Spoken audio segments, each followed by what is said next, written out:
Here's something that no one really wants to say out loud. There's something strange going on with Meghan Markle and Prince Harry's kids, and it just doesn't add up. And no, this isn't just silly gossip or made-up royal drama. This is about real birth records, legal issues, and a growing list of questions that the royal family seems way too eager to avoid. It all begins with a tiny detail found in Archie's birth certificate. In the UK, like most countries, birth certificates follow a certain format. They include both parents' full legal names for official and legal reasons. But when Archie was born, Meghan did something almost no other royal mom has done. She had her full name removed. Instead of Rachel Meghan Markle, the certificate only says Her Royal Highness the Duchess of Sussex. Maybe on its own that's just a personal choice. Maybe she thought using her title sounded more fancy or royal. But then, just 11 days after Archie was born, the record was officially changed. Not updated, not amended, corrected, as if the palace or Meghan herself thought something was seriously wrong and needed to be legally fixed. That quiet move set off alarm bells for people who follow royal stuff closely. Why take your own name off your son's birth certificate? Every other royal birth record, from Queen Elizabeth to Princess Charlotte, includes the mom's full maiden name. It's the normal thing to do. Then there's Lily. Oh, Lily. This is where things get really weird. Everyone in the media says she was born in California, but some evidence says the paperwork might actually point somewhere else entirely. Colorado might sound random, but it's not. Colorado has different rules about surrogacy and is more flexible about what names go on birth certificates. That matters a lot, because when people saw Lily Diana Mountbatten Windsor's birth certificate, something strange stood out. Instead of Harry's full legal name, Henry Charles Albert David, it only had his title, His Royal Highness the Duke of Sussex. That's not just technically wrong, it could make the certificate legally weak. Here's why this is important. In the US, birth certificates are legal documents. They're not just keepsakes. They decide things like citizenship, custody, and who gets what in the future. And in US law, a title doesn't mean anything. You can't walk into a DMV or passport office and say, "I'm the Duke of Sussex." They'll want your real name from your ID. So why would Harry and Meghan turn in a birth certificate that uses his title and not his real name? The nicest explanation is that they just didn't know better, but a more realistic one is that it was on purpose. Because if Harry's real name isn't there, he might not have any legal rights over Lily in the US, and Meghan definitely knows that. Some people think it was a mistake, others think it was planned, especially since Meghan used her full name on Lily's certificate, unlike what she did with Archie. That difference between the two kids, one with no mom listed by name, the other with no dad listed correctly, feels way too planned to be a coincidence.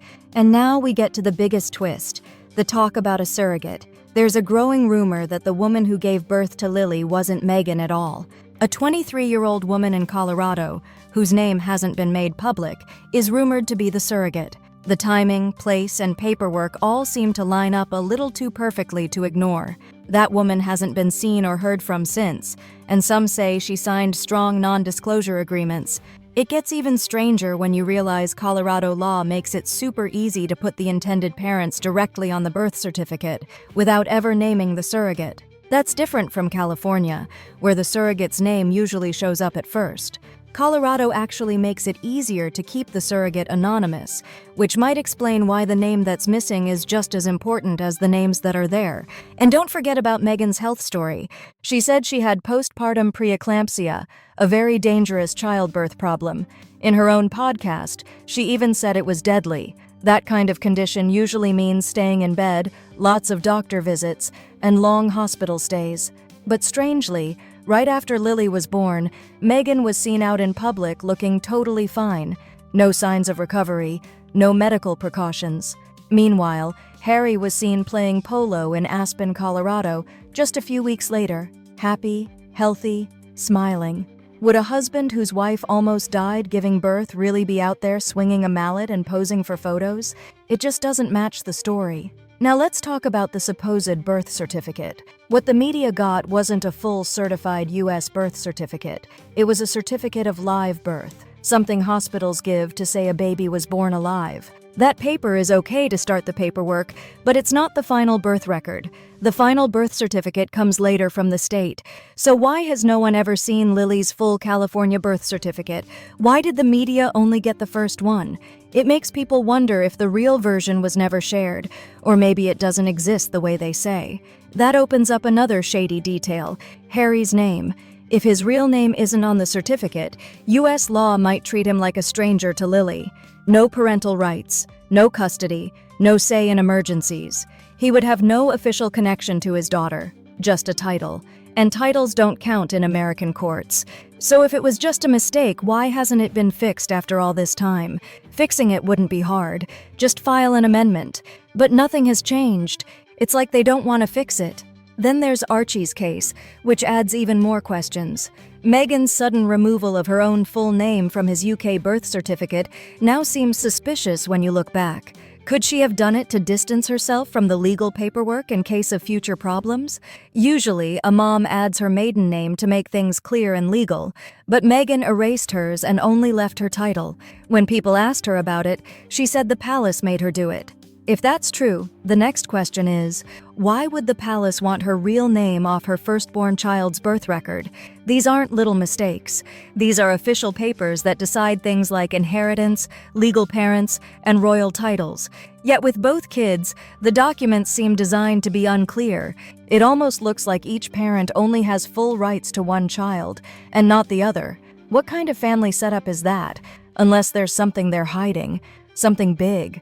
Something more than just a small mistake. Then comes the wildest twist of all. Someone close to the situation says Prince Harry might be more than just legally distant from Lily. There's serious talk that he might not even be her biological dad. Sounds crazy at first, but when you look at the facts, it doesn't seem impossible. People say that when Harry was young, he had a medical issue, a hernia that involved one of his testicles. The palace never confirmed it, but the rumor has been around for years. If that affected his ability to have kids, it would explain why they might have needed a surrogate and donors for eggs and sperm. That's not just gossip. It actually matters under U.S. law. Parental rights come from either DNA or legal paperwork. If Harry didn't give his DNA and also didn't use his legal name on the birth certificate, then he has no legal right to be Lily's dad. Meghan, on the other hand, made sure her full legal name was on the paperwork. So if they ever got divorced, Harry wouldn't even have a chance to fight for custody. He could be erased from Lily's life just by signing a form. And maybe that was the plan all along. People have noticed something else too. Meghan seems to show more love and emotion for Lily than for Archie. Some think the reason might be simple biology. If Lily came from Meghan's own egg and a donor, she's still Meghan's biological daughter. But Archie might not be. That could explain why Meghan seems more distant with Archie, but very close to Lily. It sounds harsh, but there's a real difference in how she shows them to the world, how she talks about them, and how often they appear in her public work. Let's also talk about the timeline. Meghan said she had a miscarriage in July 2020. Not long after, she was seen going to a place people thought was a dental office. But that spot in Beverly Hills is also known for offering high-end fertility treatments. One source even noticed that the bag she carried looked like the kind used after egg retrieval. The whole thing looked casual, almost like it was set up.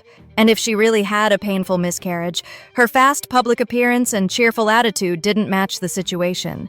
Even the supposed birth video of Lily made people suspicious. It didn't show any of the strict pandemic rules that were happening at the time. Hospitals in California had tough rules. Masks were required, and partners weren't always allowed in the room. But the video had none of that. No masks, no safety measures, just a soft, clean setup that looked more like a photo shoot than a real hospital scene.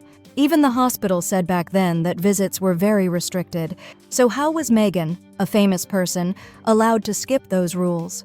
Every piece of this story connects to another, and they all lead in the same direction, toward a very carefully controlled story, one that keeps changing and avoiding answers as new questions pop up, whether it's strange legal documents, confusing health claims, or oddly timed public appearances.